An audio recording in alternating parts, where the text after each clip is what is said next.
فتة مرة لا. لا ماشي مره بالكرافطه مره لا، قليل جدا بالكرافطه. واحد المريره.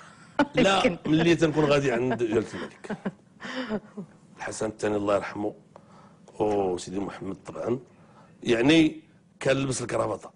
الشيء الاخر في الغالب يعني 99.99% لا. القصه ديالها نعاودها لك.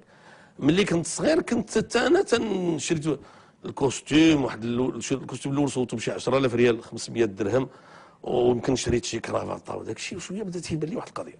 اولا كنلقى صعوبه باش نربطها، ولحد الان ما جابش الله، باقي ما عرفتش كيفاش كيديروا يربطوها. هذه هي الاولى. ثانيا تنقول هذه الكرافطه لاش غنزيد المصاريف ديالها. ثالثا تنقول لاش تتصلح. وهاد الاسئله كلهم جاوبت عليهم درت بناقص. غنعاود لك ونكته غنعاود لك. اسئله فلسفيه. فلسفيه لا، وقلتها وعمر شي واحد ما خلق لي مشكل. عرضنا واحد النهار اول مره في حياتي غادي نمشي عند جلاله الملك الحسن الثاني الله يرحمه وغيستقبلني. يعني كنا ربما بعض المرات تنمشيو في شي مناسبات كنوقفوا من الاتساع، كنلبسوا الجلابه والطربوش ولا سميتو ما كان مشكل.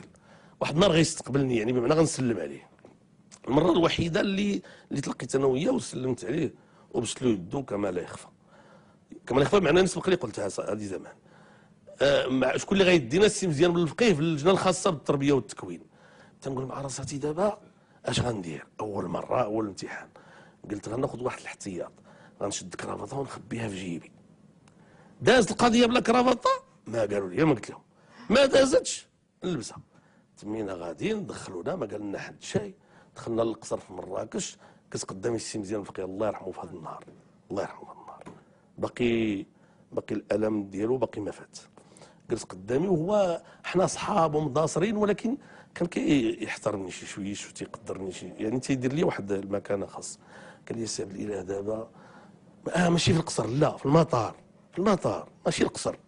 قال لي سي عبد الاله دابا غادي تجي داخل غادي يوقفوك على الكرافطه.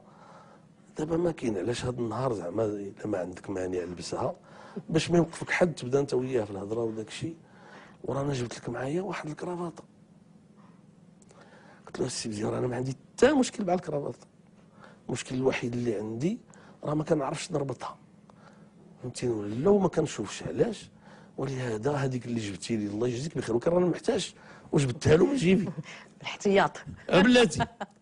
ايوا صافي هو صوبها ليا وداز كل شيء بسلام.